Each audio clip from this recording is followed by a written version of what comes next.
வாய்க்கு வந்ததை பேசக்கூடாது. திமுக அரசு மீது சேற்றை வாரி இறைப்பதா? எல். முருகன் மீது பெண் அமைச்சர் காட்டம். சென்னை தலைமைச் செயலகத்தில் இன்று 20/8/2024 காலை நடைபெற்ற நலத்திட்டங்கள் மற்றும் அரசாணை வழங்கு நிகழ்ச்சியினை கொடியசைத்து தொடங்கி வைத்த முதல்வர் ஸ்டாலின், தூத்துக்குடி மாநகராட்சி பொதுக்கிராமத்தில் உள்ள கால்நடை பராமரிப்புத்துறை இணை இயக்குனர் அலுவலகத்தில் புதியதாக 3 கோடி மதிப்பில் கட்டப்பட்டுள்ள கால்நடை பன்முக மருத்துவமனையை காணொலி காட்சி மூலம் திறந்து வைத்தார்.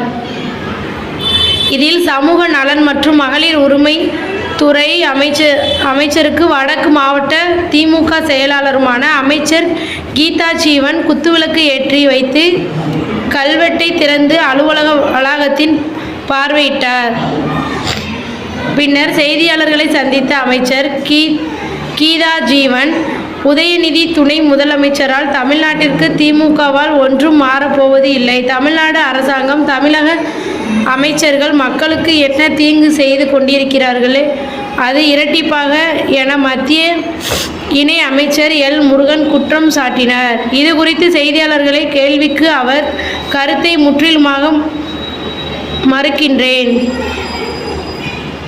வாய்க்கு வந்ததை அமைச்சர் எல். முருகன் பேசக்கூடாது. திராவிட முன்னேற்ற கழகத்தின் தலைவர்கள், தொண்டர்கள் முடிவு செய்து முதல்வரிடம் கோரிக்கையை அளித்துள்ளோம். இறுதி முடிவை முதல்வர் எடுப்பார்.